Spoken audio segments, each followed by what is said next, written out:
Dios les bendiga, damos gracias a Dios quien nos concede la dicha una vez más de estar nuevamente en el desarrollo del estudio acerca del libro de Daniel. Antes de avanzar, quiero que nos detengamos y oremos a nuestro Padre Celestial para que Él nos dé la sabiduría que necesitamos y para que su palabra corra y cale en lo más hondo de nuestros corazones. Padre, gracias te damos por este día, bendecimos tu nombre, te damos la gloria. Queremos presentarte este tiempo para que tú nos dirijas en todo y para que tu palabra sea glorificada y que tu nombre sea levantado por sobre todas las cosas. Señor, que tú trates con los corazones y que la presentación de cada una de las verdades que están registradas en este maravilloso libro que es Daniel, sean de mucho provecho y que tu Espíritu Santo pueda guiar cada pensamiento en la reflexión de este sagrado libro. En el nombre de Jesús te lo pedimos, Padre. Amén. Nosotros estuvimos viendo en el estudio pasado cómo la crítica racionalista arremete contra el libro de Daniel, colocándolo entre los libros de sabiduría, ya que supuestamente dicho libro en siglos anteriores a lo que es el siglo II antes de Cristo no había sido compuesto o escrito todavía. Este planteamiento fue lo que nos motivó a que en el estudio pasado nosotros desarrolláramos una apologética a favor del libro de Daniel, destacando de que el libro en el contexto hebreo fue colocado entre los libros de sabiduría porque en la cultura hebrea se hacía una distinción entre los profetas que desarrollaban o ejercían su ministerio o labor como portavoces de Dios de manera asidua, como un oficio, como una vocación, y aquellos que esporádicamente eran movidos por el Señor para ministrar o declarar una palabra profética en un momento determinado. Este tipo de instrumento en las manos de Dios, como es el caso de David, el cual tuvo la facultad o la capacidad de profetizar, pero también se desarrolló en otros ámbitos. Lo mismo sucedió con el rey Salomón, así como con el profeta Daniel. Estos hombres de Dios tenían la habilidad sobrenatural para profetizar, para declarar la palabra de Dios. Sin embargo, no se caracterizaban por solamente ser profetas, de un modo similar a como lo fueron el profeta Isaías, Ezequiel, Jeremías, entre otros. Entonces, es posible que esta consideración haya afectado a los que organizaron la estructuración del canon hebreo para colocar al libro de Daniel entre los libros de sabiduría o los Ketuvim. Sin embargo, hay que resaltar de que nuestro Señor Jesucristo en Mateo capítulo 24, versículo 15, puntualizó de una manera tajante, de una manera clara, sin lugar a dudas, de que Daniel es o fue profeta de Dios. Para mayor confirmación, cuando usted disponga de una Biblia, puede ir a Mateo 24, 15. Otro punto que nosotros también presentamos fue la supuesta imprecisión cronológica del libro de Daniel. Según la alta crítica, Daniel, cuando dice que Nabucodonosor sitió la ciudad de Jerusalén en el tercer año del reinado de Joacim, ellos arguyen de que él cometió un error porque cuando usted consulta Jeremías 25:1, así como Jeremías 46:2, usted nota que el profeta Jeremías, a diferencia de Daniel, no ubica este suceso, o sea, la batalla del rey Nabucodonosor contra el faraón Necao II en Carquemis, así como cuando él sitió a la ciudad de Jerusalén después que venció al faraón Necao y como resultado en su avance hacia toda la tierra oriental hasta llegar a la ubicación geográfica de Jerusalén y dominar o avasallar a Joacim y dejándolo como un rey títere. Daniel dice que esto ocurrió en el año tercero del reinado de este rey, o sea, Joacim. Sin embargo, cuando usted lee Jeremías 25:1, así como el 46:2 de su libro, usted nota que él dice que fue en el cuarto año. Nosotros explicamos en el estudio pasado de que aquí no hay ninguna incoherencia ni tampoco imprecisión cronológica, sino que Daniel, apegado al modelo cultural de Babilonia, presenta o describe el aspecto temporal de una manera diferente a como lo visualiza Jeremías. Jeremías escribió desde Jerusalén, y en Jerusalén culturalmente, cuando un rey ascendía y se sentaba o tomaba posesión de mando como primer magnatario o jefe supremo, el conteo cronológico iniciaba inmediatamente, la persona asumía dicha posición gubernamental. Al contrario, Daniel escribió desde Babilonia, y en Babilonia, culturalmente hablando, el primer año no se tomaba en cuenta cuando se consideraba o se tomaba en consideración el aspecto cronológico. Por esa razón, como ya vimos en el estudio pasado, como el primer año no se contaba, entonces lo que para Jeremías fue el cuarto año fue exactamente el tercer año para el profeta Daniel, porque hay una diferencia cultural, no necesariamente una discrepancia cronológica. Por ese motivo, la arqueología ha sacado a la luz como una herramienta muy útil de cómo en Babilonia, después de un año que el monarca era reconocido oficialmente como el nuevo rey, como la nueva autoridad suprema, entonces ese primer año era visto como el año de la ascensión o el año de la inauguración.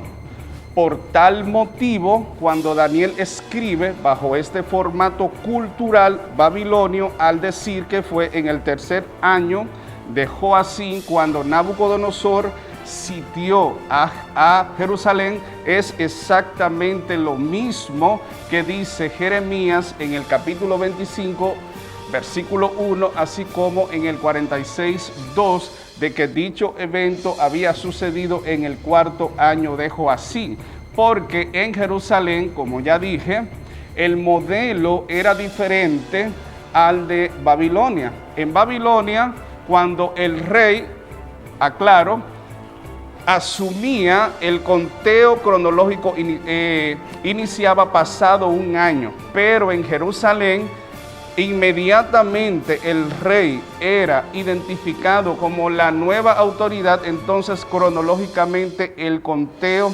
comenzaba. Por eso, cuando Daniel dice que fue en el tercer año de Joacim, como ya puntualicé, es exactamente el cuarto año que presenta Jeremías en su libro. Otro aspecto que vimos en la clase pasada es la frase que aparece en Daniel capítulo 1, versículo 1, cuando él se refiere a Nabucodonosor como rey de Babilonia. El texto dice, Daniel 1:1, En el año tercero del reinado de Joacim, rey de Judá, y esa parte ya la acabamos de retroalimentar porque ya fue tratada en el estudio anterior. Vino Nabucodonosor, rey de Babilonia. En el estudio pasado nosotros dijimos que la expresión rey de Babilonia debe ser visto como una frase proléptica. ¿A qué nos estamos refiriendo con esta declaración? Que Daniel, bajo un conocimiento anticipado, pudo registrar de forma fidedigna la realidad de que Nabucodonosor en este tiempo fue visto por el profeta Daniel como rey, aunque en este punto él era príncipe, pero como ya expliqué, aunque Nabucodonosor era el príncipe de Babilonia, como ya Daniel escribe unos años después, o sea, en el año 535 antes de Cristo, como lo avala tanto la tradición cristiana como la tradición judía, ya para esta época Babilonia había sido sustituida por el imperio bipartito o bifronte de los medo-persas. ¿Qué implica esto? Bueno, que cuando Daniel escribió, Babilonia ya no era la primera potencia mundial, sino que era Medo-Persia. Entonces, ¿por qué Daniel nombró a Nabucodonosor rey de Babilonia cuando en este punto de la historia él solamente era príncipe? Acuérdense, es una frase proléptica o un conocimiento anticipado, tomando en cuenta la función de un biógrafo, de un cronista que ya de antemano domina toda la información del cuadro o el escenario histórico que describe con relación a ese personaje.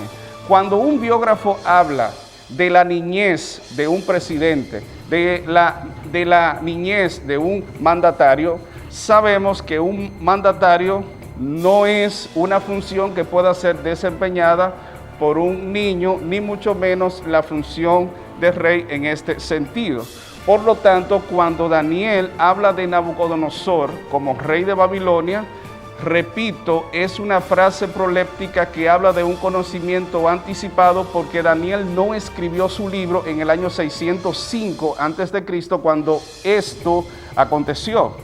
O sea, Nabucodonosor, rey de Babilonia, pero que realmente era príncipe porque fue enviado por su padre Nabopolassar para vencer al faraón Necao II, así como asegurar o tomar posesión de las tierras aledañas. Aunque Nabucodonosor en ese punto de la historia era príncipe, como Daniel escribe años después, 535, ratifico, antes de Cristo, ya Daniel domina el panorama, ya conoce de antemano lo que ha sucedido, lo que ha acontecido, y lo que él hace es sencillamente hablar bajo la visión de un narrador que al tomar control o tener posesión de todos estos acontecimientos pudo dar por adelantado la realidad de lo que sucedería con respecto a Nabucodonosor, de que él sería la persona que iba a sustituir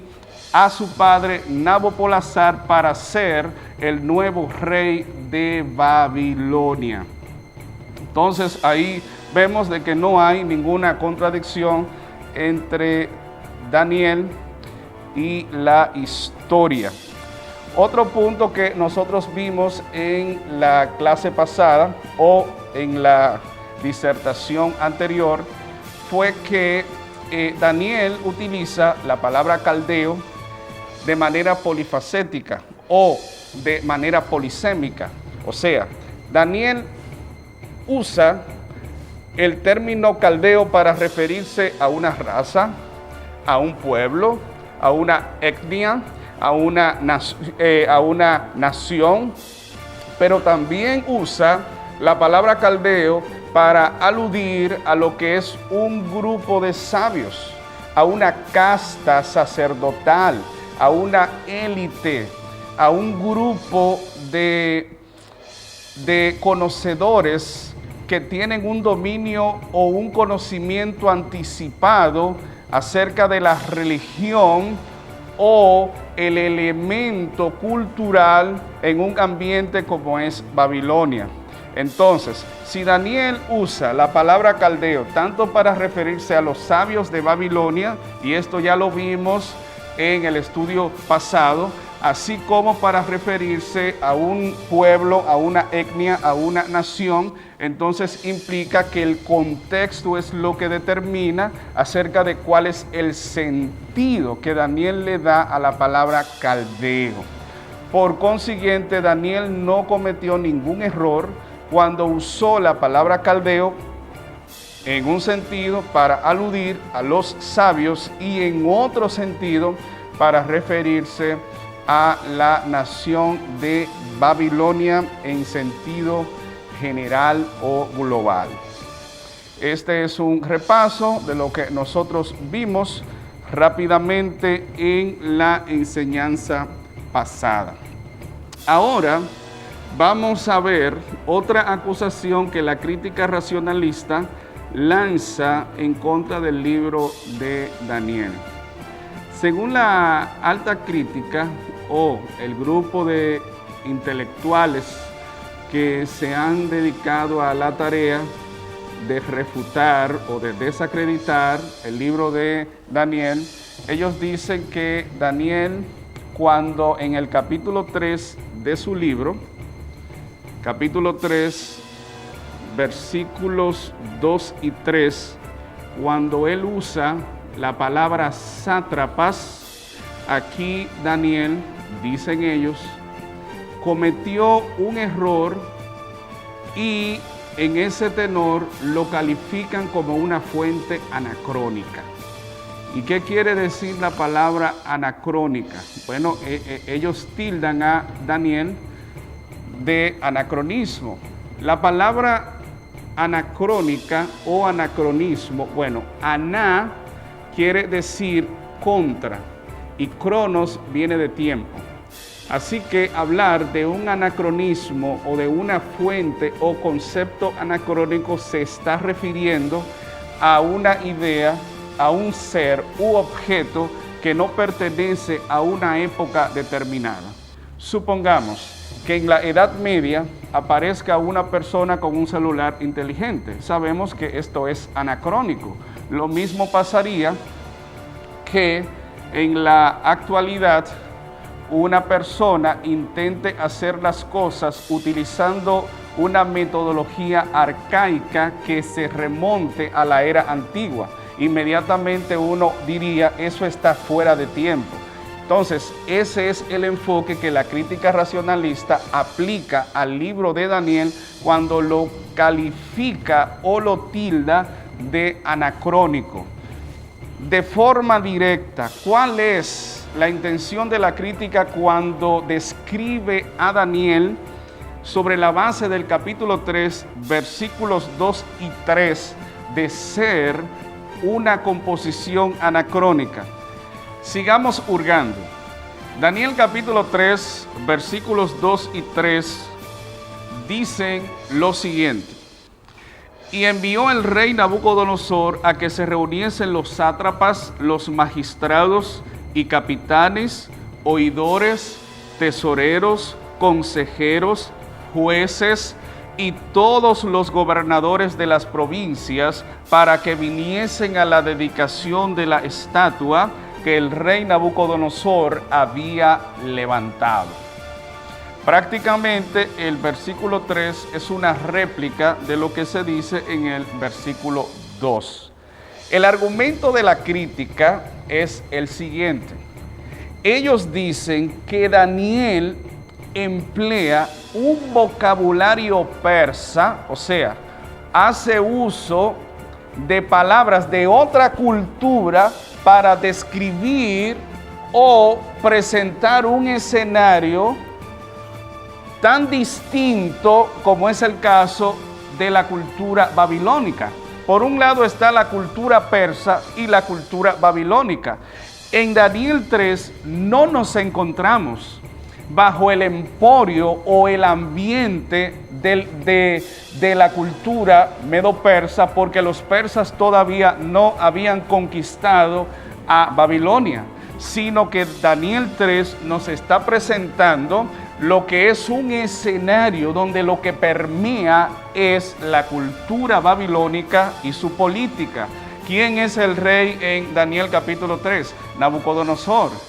¿Quién es el que manda a preparar el horno de fuego para echar a todos los que osen rebelarse contra el edicto del rey o contra lo que él había dicho con relación a que todos debían honrar la estatua de oro que el rey había levantado? Nabucodonosor. Entonces, ¿por qué Daniel, en un ambiente como es Babilonia, utiliza términos persas para describir esta experiencia, esta narrativa, este suceso?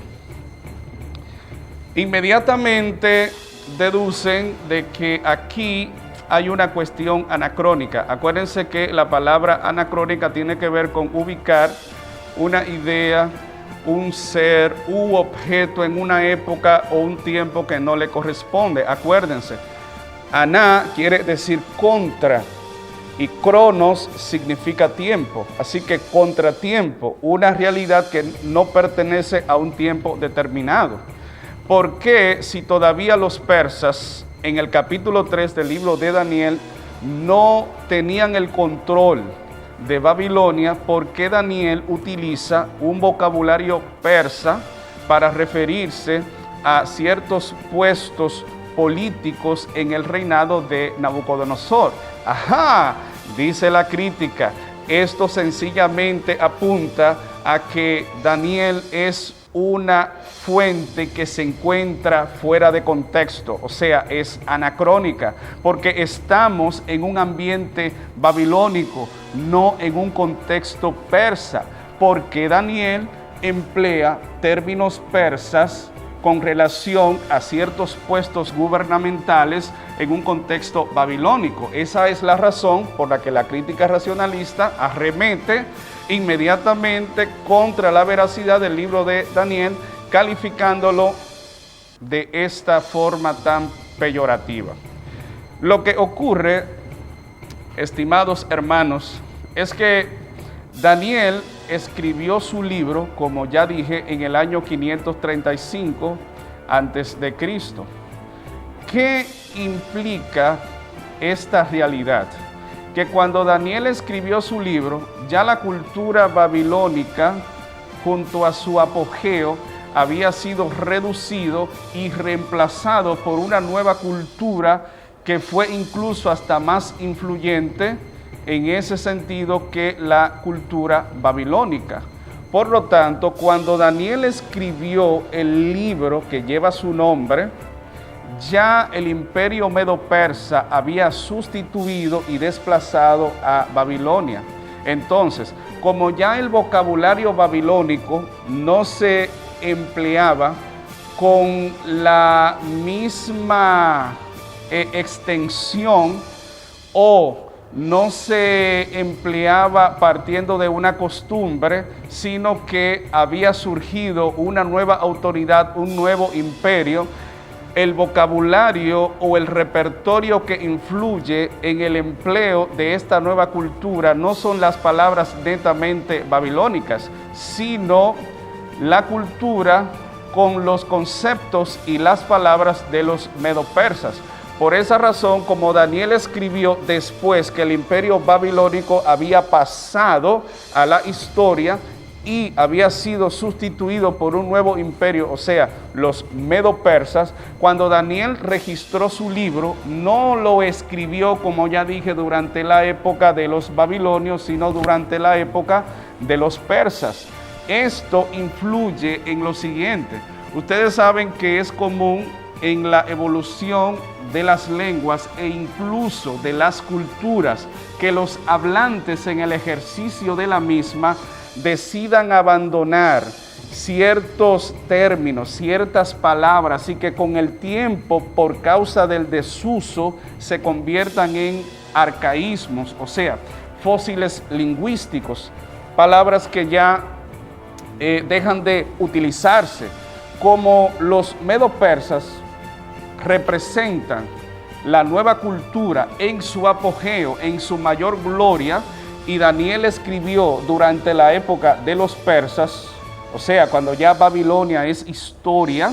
Por eso, cuando Daniel escribió su libro, no parte necesariamente de la cultura babilónica, sino del enfoque de la nueva cultura, que es la cultura bipartita de los medo-persas. Entonces, el nuevo repertorio, el nuevo vocabulario tiene que ver con la implementación de un nuevo jefe de mando, o sea, Persia como la rama de mayor prestigio, de mayor influencia y distinción, es la que influye en el ejercicio de la emancipación en todo el territorio conquistado. ¿A qué se debe esto? Cuando Daniel nos habla del acontecimiento o del suceso con relación al capítulo 3, él hace una mezcla de fuentes porque utiliza términos de corte que pertenecen a la cultura aramea, así como a la caldea, pero hay un predominio de lo que son los conceptos o los vocablos persas. Por ejemplo, la palabra sátrapas es un concepto persa que tiene que ver con un protector de dominios. La palabra capitanes, se estima que este término es de procedencia persa y tiene que ver con un gobernador o alguien que vela por el bienestar del imperio. Lo mismo pasa con la palabra oidores. Estamos en el capítulo 3, versículo 2. Y estos puestos políticos se repiten en el versículo 3. Los oidores eran consejeros, aquellos que con su sabiduría dirigían, orientaban. Entonces, esta palabra, oidores, también según el sentido etimológico, Daniel lo toma de la cultura persa. De igual forma, la palabra jueces, este término es de origen persa. Bueno, se estima que probablemente en el libro de Daniel hay entre 15 a 19 palabras persas. Todo esto indica que como Daniel se escribió en una época posterior al imperio babilónico, entonces lo que predomina es el vocabulario o el conjunto de términos que son propios de esta nueva cultura que es la medo-persa. Esa es la explicación de por qué Daniel no es una fuente anacrónica, ni tampoco es una composición que pertenezca a una época posterior al siglo VI antes de Cristo, sino que realmente Daniel debe ser ubicado de manera intencional, de forma precisa, ya por los argumentos, por las evidencias y por las pruebas contundentes, como un personaje que existió en el siglo VI antes de Cristo y no en una época posterior, o sea, en la época intertestamentaria en la que la crítica racionalista quiere ubicar a este libro, intentando eliminar lo sobrenatural o todo rasgo milagroso que manifieste cómo el hálito de Dios fluye por su inspiración en una obra tan magistral y tan fabulosa como es el libro de Daniel. Esto indica de que Daniel, reitero, no es una composición anacrónica, sino que Daniel, al contrario, está dando testimonio de que es un testigo ocular en una nueva cultura, o sea, la medo-persa, y él utiliza términos de esta nueva cultura para contextualizar al público al cual le escribe, que no necesariamente tiene que ver tan solo con los babilonios. Ya Babilonia fue conquistada por los medo-persas. Ahora, en esta nueva cultura, Daniel emplea nuevas palabras que encajan con este nuevo entorno en el que él se encuentra. Ahora, ¿cómo entonces aterrizar de manera directa para contrarrestar lo que la crítica argumenta de que esto es una prueba de que Daniel es una composición anacrónica?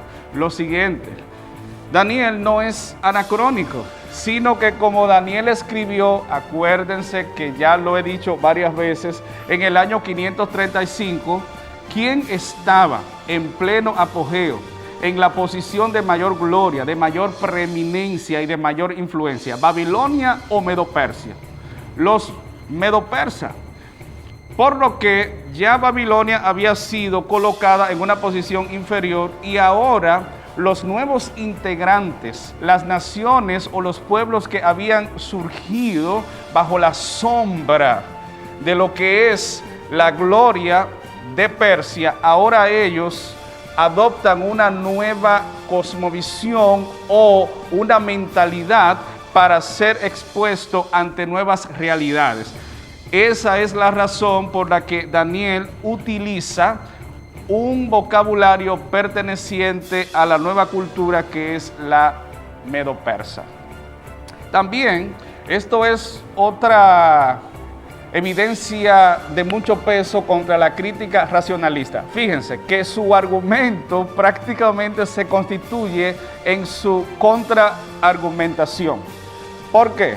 Bueno, si supuestamente Daniel es una obra del siglo II antes de Cristo, específicamente como ellos dicen, entre los años 167 al 164, en ese lapso es donde comúnmente ellos ubican a Daniel. Si vamos a suponer, vamos a darle cierta credibilidad al planteamiento de la alta crítica o la crítica racionalista. Si Daniel se escribió en este tiempo, 167, 164 antes de Cristo, se espera que partiendo de la cultura de mayor dominio, debería permear el vocabulario del escritor, porque si él escribió en el siglo II antes de Cristo, naturalmente cada siglo, cada época ejerce cierta presión y origina cierto bagaje cultural para que cada uno de los que presenciaron esta época, este tiempo, pueda reflejar en su modo de expresarse ese momento histórico en el que vivió. Si la crítica racionalista dice que Daniel se escribió en el siglo II antes de Cristo, Daniel debería reflejar la cultura helénica o, como dicen otros autores, la corriente helenística, o sea, la cultura griega. Pero en el libro de Daniel apenas aparecen 3 palabras griegas, lo cual indica que no es un libro del siglo II antes de Cristo. ¿Por qué en Daniel aparecen entre 15 a 19 palabras persas? Bueno, porque el libro se escribió durante la época del apogeo de los medo-persas. Entonces, lo que la crítica supone que es un indicador para señalar a Daniel como una composición anacrónica, al mismo tiempo esta es la prueba de mayor peso en su contra para refutar lo que ellos plantean. Daniel no se escribió en el siglo II antes de Cristo, sino en el siglo VI antes de la era cristiana. Estos términos del capítulo 3, versículos 2 y 3, dan un testimonio fehaciente de que Daniel fue alguien que presenció la implementación de un nuevo poder que había vencido al babilónico y que una nueva cultura había surgido. Fíjense cómo en el versículo 4, Daniel usa otra palabra persa. Claro, en nuestras traducciones no aparece el término persa, pero Daniel, en el contexto original, como fuente directa, cuando escribió su libro, él en el versículo 4, cuando dice, y el pregonero, esta palabra es un término persa y tiene que ver precisamente con un vocero, con alguien que proclama quien dice a viva voz, y este término es de procedencia persa. ¿Qué nos dice todo esto? Que Daniel sencillamente refleja la realidad cotidiana al utilizar un conjunto o una terminología propia de la época en la que él escribió. O sea, cuando los persas sustituyeron en la palestra pública a la potencia babilónica y ellos se erigieron como la nueva fuerza, como una alianza cuya combinación o mezcla produjo un imperio imparable a tal punto que Babilonia no pudo contenerla.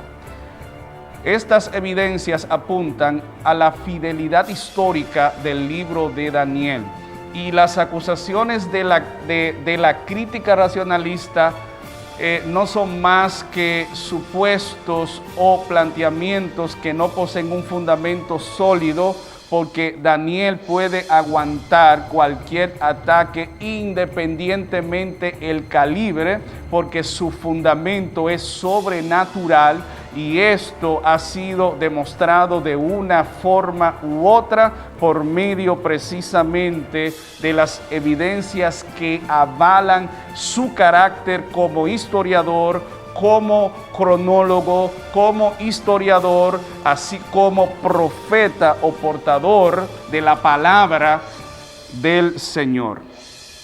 Bueno, con estos detalles queda demostrado de que Daniel no es una fuente anacrónica, no está fuera de tiempo ni fuera de lugar, sino que al contrario, es una prueba contundente de mucho peso de que él utilizó, como ya he dicho, esta terminología, este conjunto de palabras de procedencia persa, porque escribió durante el apogeo de esta nueva potencia.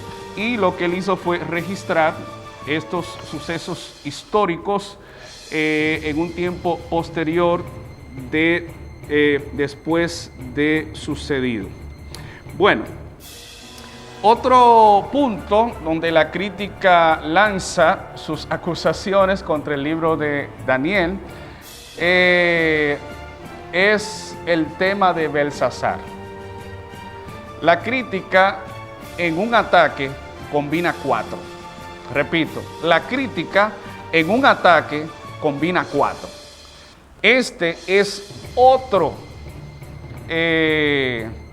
veneno letal que los académicos agnósticos, ateos, escépticos, incrédulos, se proponen presentar ante una audiencia, ante una tribuna, con la intención, como ya lo hemos dicho, de desacreditar al libro de Daniel. Ellos dicen, o por lo menos durante un tiempo, mantuvieron lo siguiente: que Belsasar, planteando de una declaración que Ferdinand Isid dijo en el año 1850 o siglo XIX, este escéptico dijo que Belsasar es una invención de Daniel, porque el nombre de Belsasar no aparece en ninguna otra fuente histórica excepto en el libro de Daniel. Otro que también se unió a la declaración del escéptico Ferdinand Isid fue Henry Talbot, y él dijo de que Daniel es un invento al igual que, y que no hay forma de cómo probar la realidad histórica de Belsasar en el libro de Daniel. Todo esto destaca de que estos pensadores del siglo XIX estaban prejuiciados, ya habían hecho una afirmación de su parte para negar la veracidad de Daniel y bajo su concepción presentarlo a la humanidad como una fuente espuria, carente de autenticidad, porque no poseía en su estructuración y presentación ninguna base genuina. Amados, tengo para decirles que tanto lo que Ferdinand y Sid, así como Henry Talbot, habían dicho con relación a la figura histórica, no solo de Daniel como fuente, sino también de Belsasar, considerándolos como una invención, es una acusación seria. Decir que Daniel inventó el personaje de Belsasar, ¿qué es lo que se entreteje en todas estas declaraciones? Que Daniel no es un libro inspirado. Y si Daniel no es un libro inspirado, esto revela que no creen en lo sobrenatural, desechan lo milagroso, y como Daniel tiene un carácter que sobrepasa la capacidad humana, porque en Daniel vemos la manifestación tanto de cómo Dios usa al hombre, tomando como base las facultades, las habilidades que se manifiestan en un plano terrenal, pero detrás de esa preparación, de esa capacitación, de esa proyección de forma futura y hasta escatológica, se encuentra la mano poderosa y sobrenatural del Espíritu de Dios guiando a Daniel en cada paso, en cada redacción, en cada preparación del material que se presenta en su libro para dar un testimonio que se corresponde de manera completa y total con todo lo que él dice de parte de Dios en la implementación y en el desarrollo de su reino en el escenario de los hombres. Amados, lo que estos críticos dijeron en el mismo siglo XIX, se encontraron tablillas de arcilla. Estas tablillas de arcilla, encontradas en la remota Ur de los caldeos, lo que nosotros conocemos como Babilonia, dan un testimonio tan claro acerca de la realidad de Belsasar. Cuando este descubrimiento proporcionado por la pala y el pico de la arqueología, cuando salió a la luz la realidad de que en fuentes probadas y fidedignas, avaladas por la arqueología, se hizo notorio de un famoso documento denominado la Crónica de Nabónido, donde, al igual también que otra fuente, como es el relato en verso de Nabónido, salió a la luz lo siguiente: Nabónido había hecho una plegaria por su hijo Belsasar, pero en el documento de la Crónica de Nabónido lo que aparece es lo siguiente: la oración de Nabónido por su hijo primogénito Belsasar, pero que en estas tablillas de arcilla lo que dice es Belsar Usur, mi primogénito. Cuando esto salió a la luz, provocó un impacto, porque todas las acusaciones de los críticos, de los enemigos de la Biblia y sobre todo del libro de Daniel, tuvieron que reconocer de que la arqueología como ciencia, como un conjunto de conocimiento de naturaleza sistemática, habían promovido, habían proclamado y habían demostrado de que Daniel estaba en lo correcto cuando hizo mención de Belsasar como un personaje histórico real.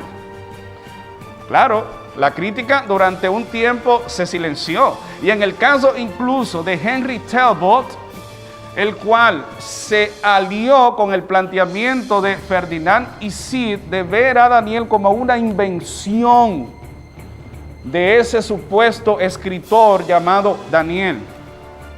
Talbot dijo de que esto no prueba nada. Señores, oigan lo que se atrevió a decir este señor: que ese descubrimiento arqueológico donde se evidencia la realidad incuestionable de Belsasar, tal cual como lo presenta Daniel, dice Henry Talbot que esto no prueba nada, porque supuestamente, para él, a su modo de verlo, este descubrimiento pudiera referirse a un niño o a un infante que pudiese tener el nombre de Belsasar y no necesariamente el Belsasar que la tradición conoce en el libro de Daniel.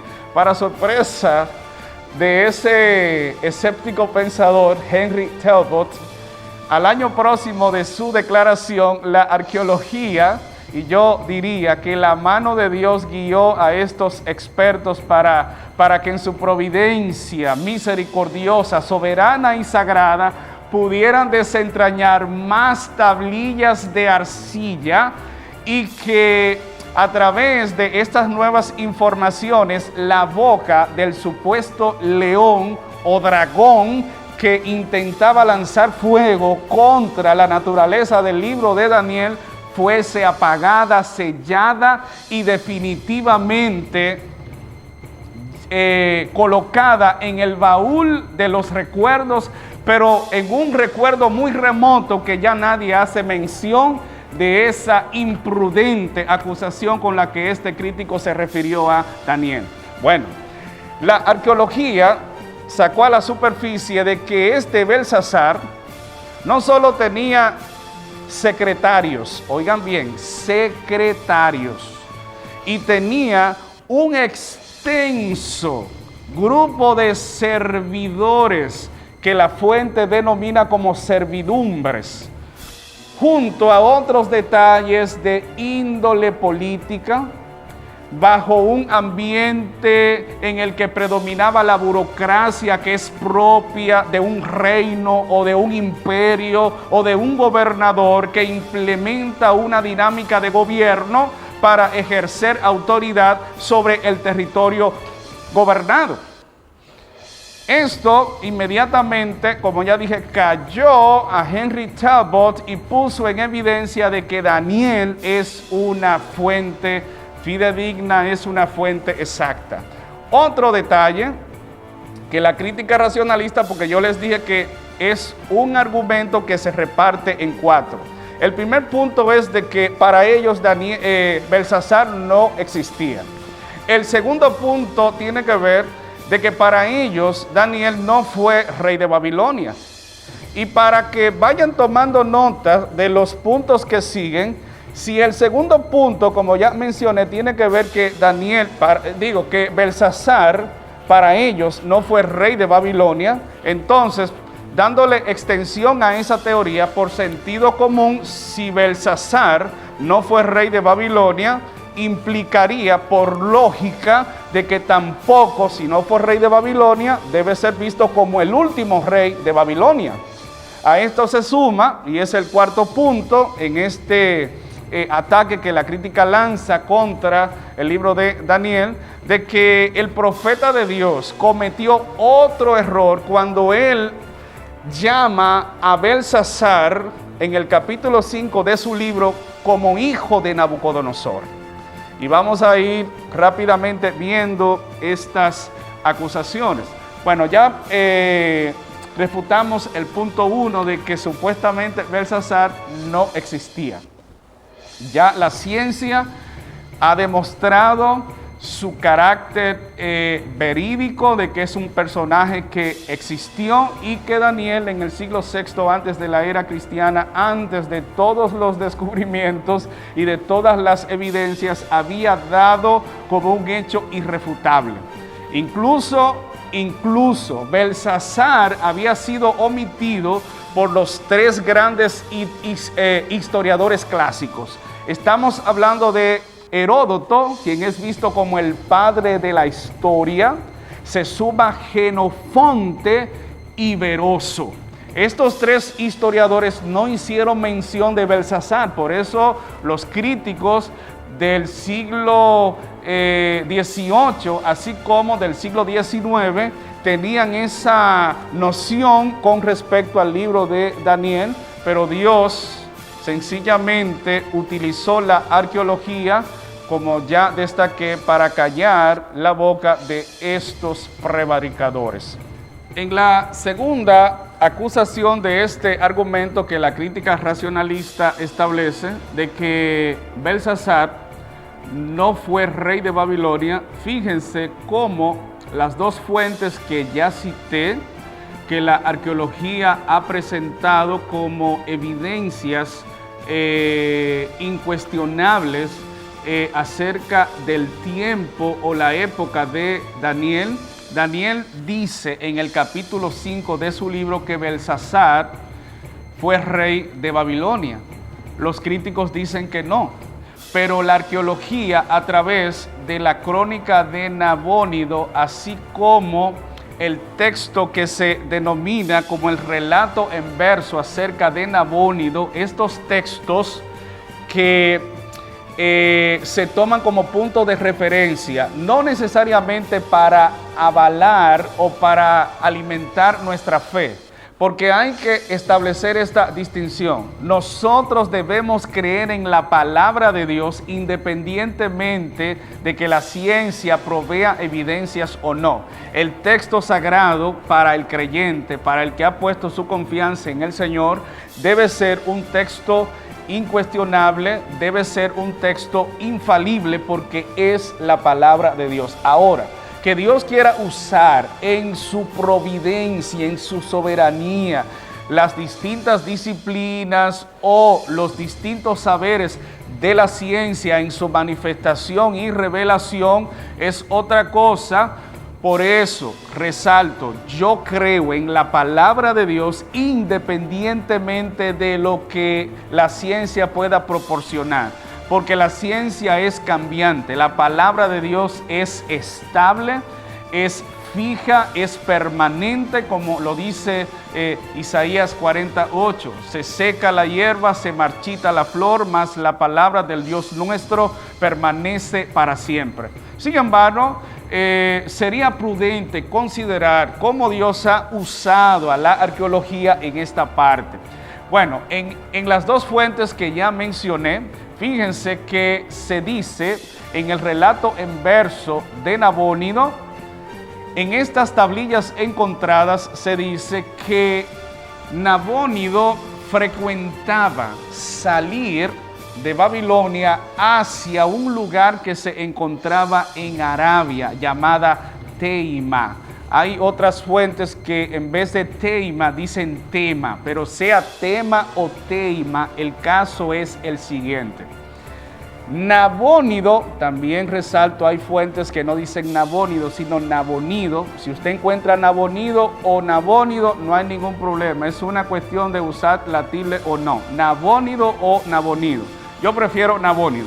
Nabónido, como era un adorador del dios Sin en el panteón babilónico o en la multiplicidad de dioses que radica en el politeísmo, el dios Sin era el dios de la luna. Nabónido era devoto, adorador del dios de la luna, pero el dios principal en la cultura babilónica era Marduk, a quienes otros ven como Bel. Como Nabónido no era partidario del culto a Marduk, entonces comenzó a tener serios problemas en la política y en el ejercicio de su gobierno en el dominio de Babilonia. Por lo que algunos consideran, y esto es especulación, pero tiene mucho sentido, de que para evitar ciertos enfrentamientos con los sacerdotes de las principales religiones o de los dioses de mayor influencia en Babilonia, él decidía pasar más tiempo en Arabia, en la localidad de Teima, donde tenía un lugar acogedor, o para que me entiendan, una casa de veraneo para pasar suficiente tiempo y degustar o vivir una vida placentera. Estas fuentes que ya he citado testifican acerca de eso. Bueno, el relato en verso de Nabónido, y esto usted puede consultarlo y hasta investigarlo en cualquier fuente donde se nombre estas tablillas de arcilla, destacan lo siguiente: Nabónido le confió el reino a su hijo Belsasar o Belsar-Usur, como aparece en la fuente anterior llamada la Crónica de Nabónido. estas dos fuentes se combinan, por un lado, para enfatizar o revelar que Belsasar sí existió y que por el otro, también, como dice Daniel, este fue rey de Babilonia. El otro punto es que la crítica dice que si él no fue rey de Babilonia, tampoco debería ser considerado, hablando de Belsasar, como el último rey de Babilonia. Y Daniel dice que Belsasar fue el último rey de Babilonia. Ahora, los tres historiadores clásicos que ya mencioné, por igual, Heródoto, Jenofonte y Beroso, ellos no dicen que el último rey de Babilonia sea Belsasar, sino que para ellos fue Nabónido. Entonces, ¿a quién vamos a creer? ¿A Daniel o al testimonio de los tres antiguos historiadores, Heródoto, Jenofonte o Beroso? Amados, el relato en verso de Nabónido, al igual también que la otra fuente, la crónica de Nabónido, indican lo siguiente: no solo que Belsasar existió, y fíjense que estoy siendo intencional en ratificar para que podamos ir uniendo los puntos y ver que la crítica racionalista no tiene una base sólida ni un ataque eficiente que pueda lanzarlo contra el libro de Daniel. El enfoque de este estudio es apologético. Ese es el motivo por el cual no hemos abordado la parte profético-escatológica. Estamos defendiendo, presentando una defensa o una apologética a favor del libro de Daniel. Estas dos fuentes nos hablan que Belsasar existió, que Belsasar fue rey y que Nabónido acostumbraba pasar más tiempo fuera de Babilonia que en la misma Babilonia, porque él se radicaba en Arabia Teima. Ocurre que cuando Nabónido se enteró que el ejército de Ciro estaba avanzando para tomar posesión de la ciudad de Babilonia, nos cuentan estas fuentes que Nabónido sale de su comodidad y prepara a un numeroso ejército para encontrarse con Ciro en las márgenes del río Tigris. Pero Nabónido fue vencido por Ciro y de igual forma él continuó avanzando hasta llegar directamente hacia la ciudad de Babilonia. Cuando llega a Babilonia, dicen los historiadores que mientras Belsasar, y este es el testimonio de Daniel, mientras disfrutaban, mientras festejaban o mientras hacían una celebración donde prácticamente se embriagaron y donde profanaron los vasos sagrados del Señor, ya Dios había tratado con Belsasar y ya le había dado la interpretación de las palabras que fueron escritas por ese dedo frente a la pared. Mene, mene, tekel uparsin. Tu reino ha sido puesto en balanza, ha sido hallado falto y será entregado a los medos y los persas. Amados, eso fue lo que sucedió. Cuando Ciro el Grande llega a Babilonia, fíjense que estas fuentes ya citadas nos dicen de que Ciro tomó a Babilonia sin hacer violencia. ¿Saben por qué? Porque los historiadores nos dicen que Ciro utilizó la siguiente estrategia. Ustedes saben que el río Éufrates corre o atraviesa el corazón de Babilonia. Lo que Ciro hizo fue dedicar suficiente tiempo y empleó a un número elevado de sus soldados para desviar el río Éufrates y entonces entrar por el cauce de este río hacia la parte interna o el corazón de Babilonia y entonces agarrar desprevenido a Belsasar y a todo su ejército que se habían convertido en unos hebreos. Esto señala de que Daniel, cuando narra, cuando cuenta lo que sucedió en Babilonia, cuando Ciro la tomó, se corresponde precisamente con lo que la arqueología ha dicho acerca de este suceso y cómo los historiadores lo confirman. Por consiguiente, Daniel, cuando habla de Belsasar, haciendo una síntesis, da prueba de que es un personaje real. En segundo lugar, cuando la crítica dice que Belsasar no fue rey de Babilonia, ya la arqueología ha refutado esa especulación. Sí, fue rey de Babilonia. Las fuentes basadas en las tablillas de arcilla, el relato de Nabónido y la crónica en verso de Nabónido así lo confirman. El tercer punto, de que supuestamente Daniel no fue el último rey de Babilonia, fíjense que estas composiciones en tablillas de arcilla también lo confirman y respaldan el testimonio de Daniel con relación a esta realidad que él testifica. El último punto tiene que ver con la acusación que la crítica hace de que Daniel cometió otro error cuando dijo que Belsasar es hijo de Nabucodonosor. Y hay que entender lo siguiente. Cuando en Daniel 5, si usted leyera el versículo 2, Daniel dice: Belsasar, con el gusto del vino, mandó que trajese los vasos de oro y de plata que Nabucodonosor su padre había traído del templo de Jerusalén. Cuando usted parte hacia el versículo 11, ahí también se dice que Nabucodonosor fue el padre de Belsasar. En el versículo 18 también se dice que Nabucodonosor es el padre de Belsasar. Y en el versículo 22, Daniel dice: y tú, su hijo Belsasar, o sea, sigue confirmando o ratificando de que Belsasar fue hijo de Nabucodonosor. Lo complicado de esto, sin cuestionar el texto bíblico, porque yo creo que las Sagradas Escrituras representan el consejo exacto, la revelación precisa, sobrenatural de nuestro Dios, pero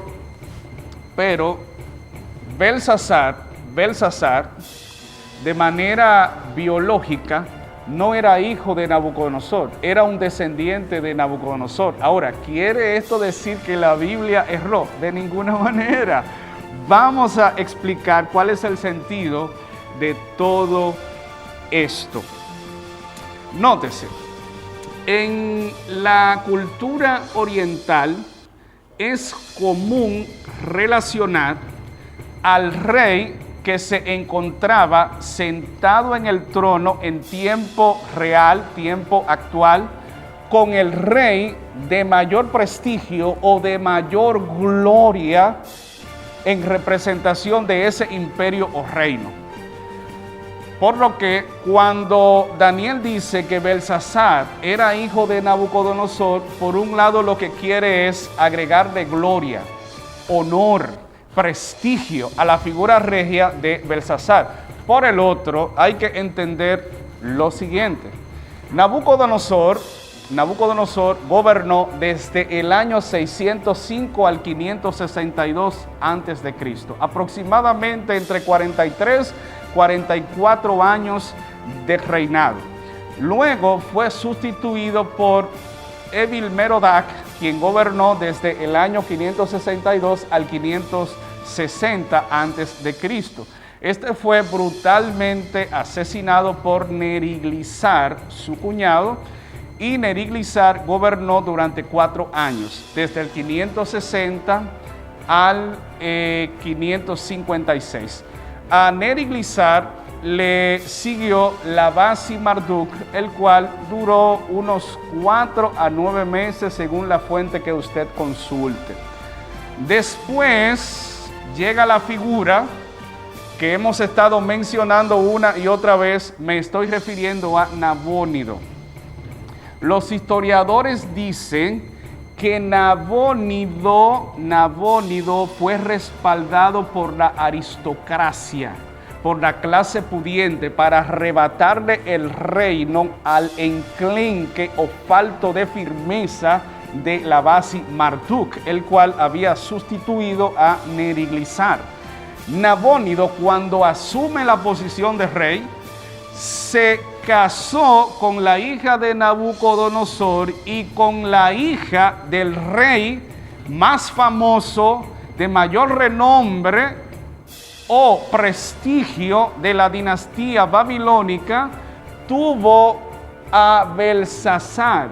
Belsasar no fue el único, porque acuérdense que las fuentes ya citadas y que la arqueología han facilitado nombran a Belsasar como el primogénito de Nabónido.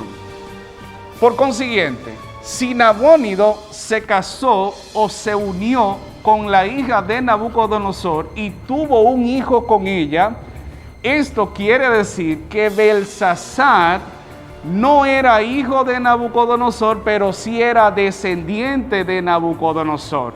Y en el contexto oriental, este vocabulario es común, hablar de un descendiente como hijo de. Solo hay que ir al Nuevo Testamento, cuando a Cristo se le dice hijo de David, pero literalmente era Cristo hijo de David. Sabemos que no, porque David es un personaje del siglo XI que pasó al siglo X, y Jesucristo vino unos 10 siglos u 11 siglos después del rey David. Pero fíjense cómo el texto habla de Jesús como hijo de David. También hay otros textos ya en un ambiente veterotestamentario para confirmar lo que hemos estado diciendo. En el segundo libro de Crónicas, capítulo 28, vamos a ver cómo el texto bíblico habla del rey Acaz, definiéndolo como hijo de David. Dice, de 20 años era Acaz cuando comenzó a reinar, y 16 años reinó en Jerusalén. Mas no hizo lo recto ante los ojos de Jehová como David, su padre. Pero, como ya dije, David es un personaje de los siglos XI y X. Y Acaz es un personaje del siglo VIII. Así que hay una diferencia entre 3 a 2 siglos, desde David hasta Acaz. Pero el escritor sagrado dice que Acaz no hizo lo recto como David, su padre. Pero Acaz no era hijo directo de David, sino que era descendiente de. Entonces, ¿por qué el texto dice que era hijo de David?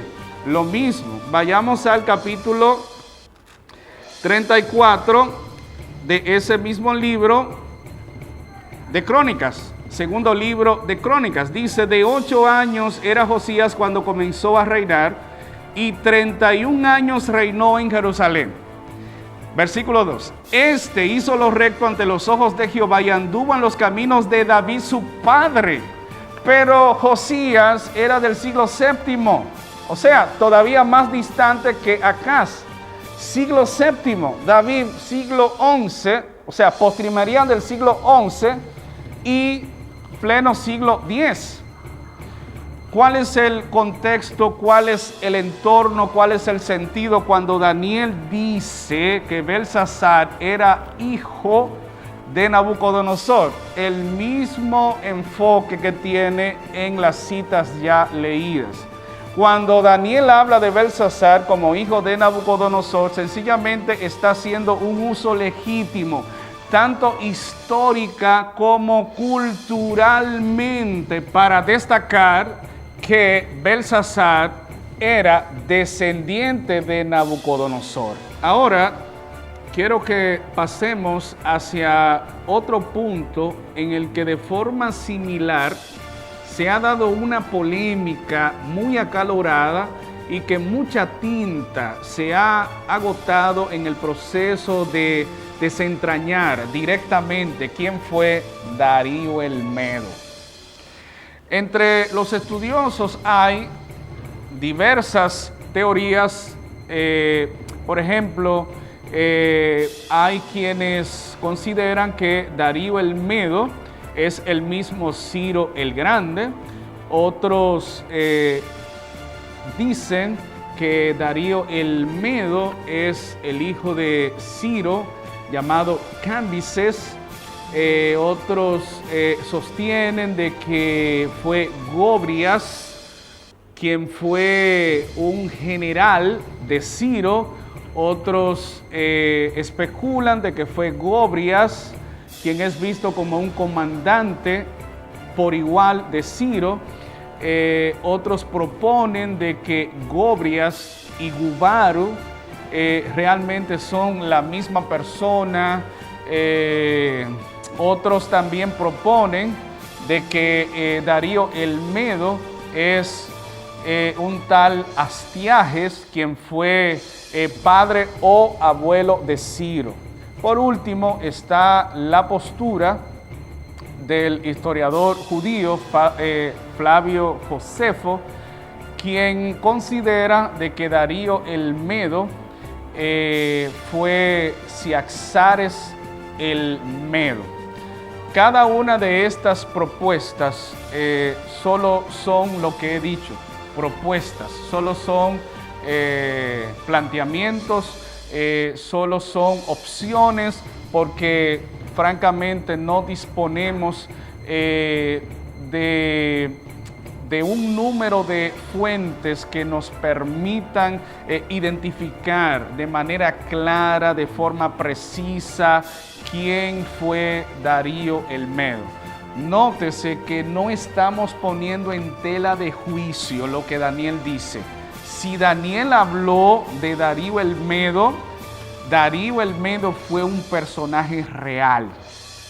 Lo repito, si Daniel habló de Darío el Medo fue un personaje real. Esto lo creo con todo mi corazón, porque Daniel es palabra de Dios. Lo que sencillamente he hecho presentar las diferentes propuestas que hay acerca de la identificación de este personaje. ¿Cómo solucionar este enigma? ¿Cómo aclarar esta cortina de humo que se expande con respecto a Darío el Medo? ¿Quién fue Darío el Medo? Tomando en consideración lo que la ciencia pueda proporcionar, es más lo que desconocemos de él, es más lo que nosotros desconocemos de él que lo que podamos conocer con más detalles de lo que Daniel presenta sobre él.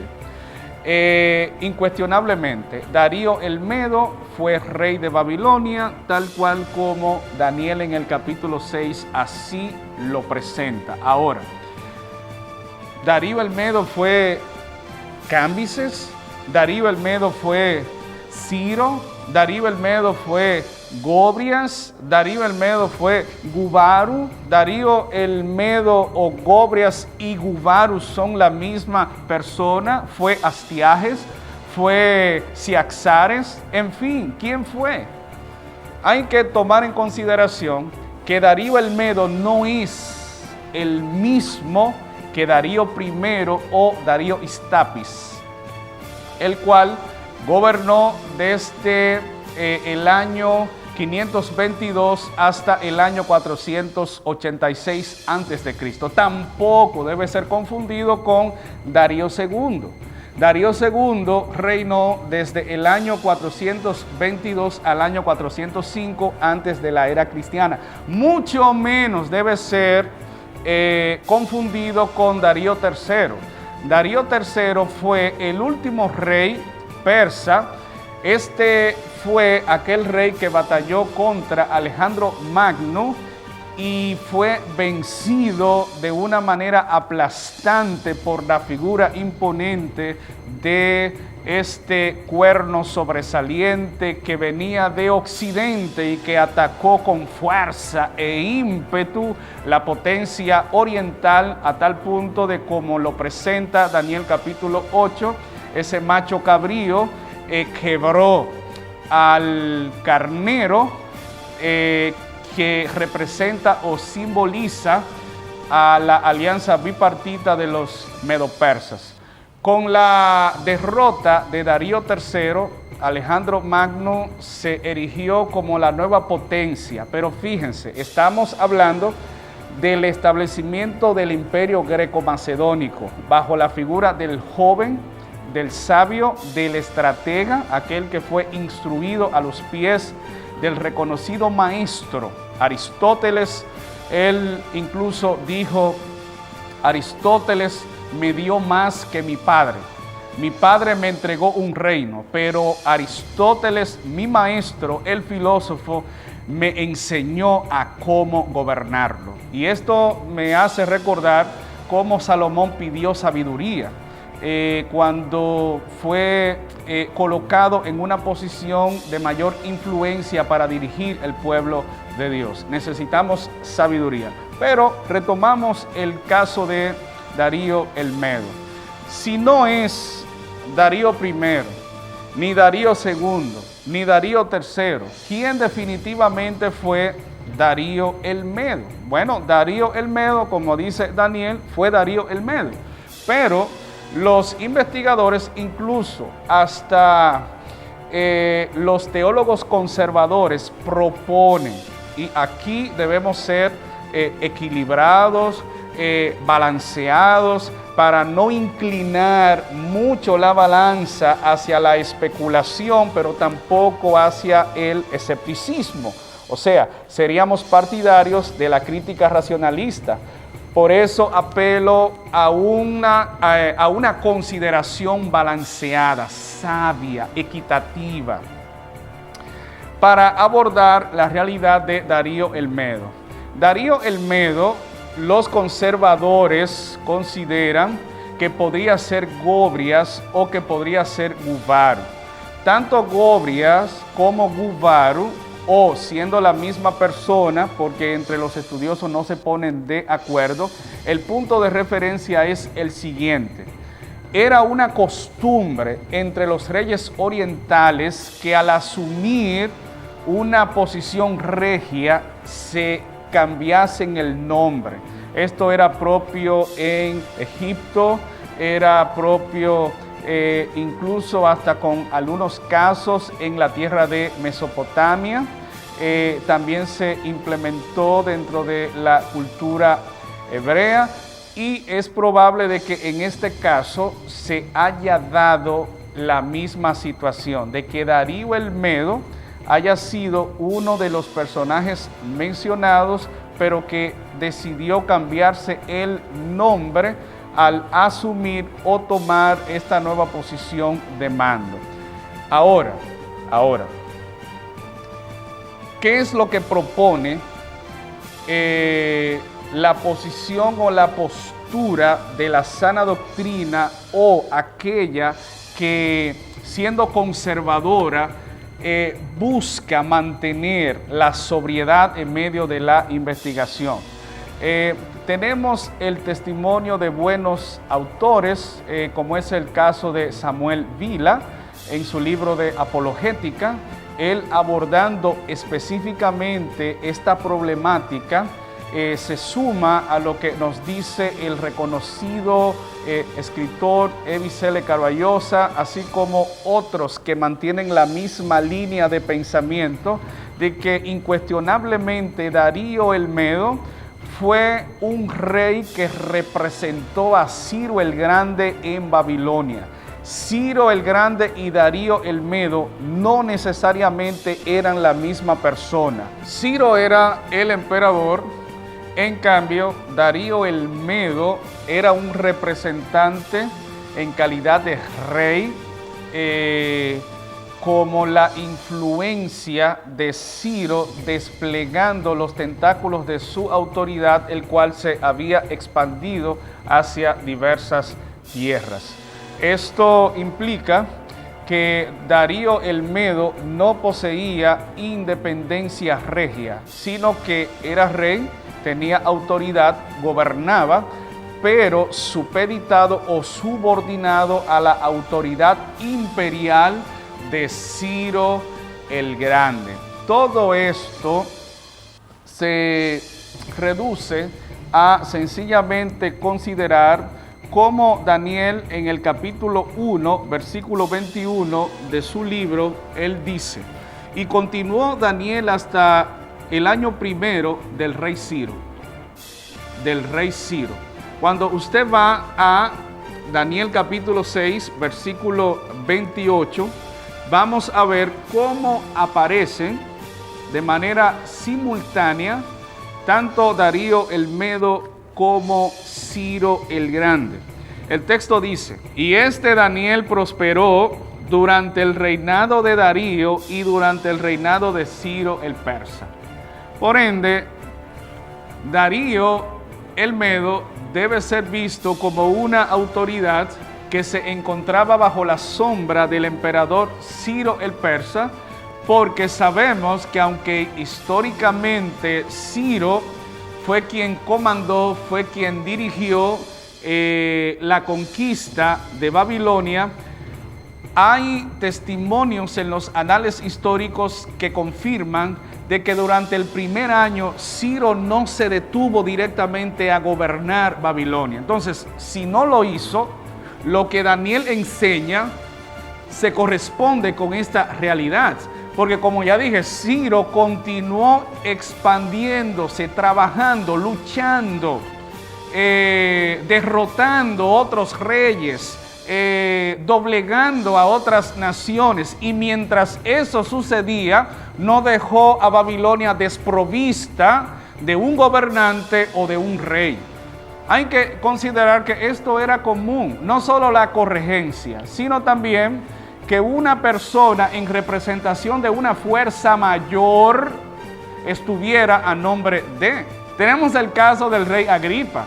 Agripa era visto como un rey, pero no era un rey independiente, sino un rey que estaba sometido al águila imperial de Roma. Lo mismo pasa con Herodes el Grande. Herodes el Grande, la Biblia lo presenta con la posición de rey, pero Herodes no era un rey autónomo, no poseía independencia en el ejercicio de su reino, sino que él desarrollaba una dinámica de mando, pero sometido o supeditado a la máxima potencia imperial que era Roma. Algo similar ocurre en Daniel capítulo 6. Como ya dije, hay evidencias de que Ciro, cuando conquistó a Babilonia, no se detuvo a gobernarla, por lo menos durante los primeros años. Entonces, si esto fue lo que sucedió, sabemos que sería una incongruencia dejar un punto neurálgico como Babilonia desprotegida o sin un líder que la mantenga bajo la cobertura o bajo el mando del emperador.